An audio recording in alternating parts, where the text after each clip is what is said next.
तर या ठिकाणी क्वेश्चन नंबर 11 दिलेला आहे. In vertical circular motion the ratio of kinetic energy at the highest point two that at the lowest point. तर kinetic एनर्जीचा ratio find करायचा हायेस्ट पॉईंट आणि लोएस्ट पॉईंटचा. तर त्याचे ऑप्शन दिलेले आहे ए 5, बी 2, सी ऑप्शन 0.5 आणि डी ऑप्शन 0.2. तर बघू याचा आन्सर. तर या पर्टिक्युलर क्वेश्चनमध्ये आपल्याला रेशो फाइंड करायचा आहे.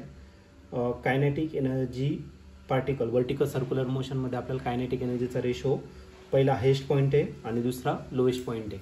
मग आपण कायनेटिक एनर्जीचा रेशो फाइंड करणार. Kinetic energy at the highest point divided by kinetic energy at the lowest point. Okay.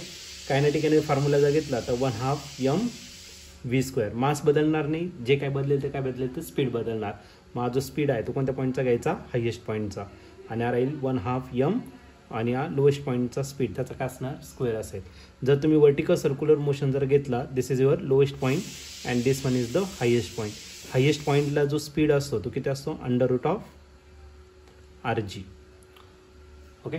आणि बॉटमला जर घेतला तर √ किती असतो 5rg. ते जर मिडवे पोझिशनला जर घेतलं तर त्या ठिकाणी स्पीड असणार √3rg. तर आपल्याला या दोन पॉईंटचं वेलॉसिटी या ठिकाणी फाइंड करायचं. त्याच्या आधी 1/2 1/2 आणि एम काय असणार आहे कॅन्सल. मग हायेस्ट पॉईंटला जर वेलॉसिटी घेतलं तर √ काय असणार rg. ओके. √rg त्याचं काय करायचं आपल्याला स्क्वेअर. आणि लोएस्ट पॉईंटला जर घेतला तर √, किती असणार 5rg. त्याचा काय असेल तर स्क्वेअर. ओके.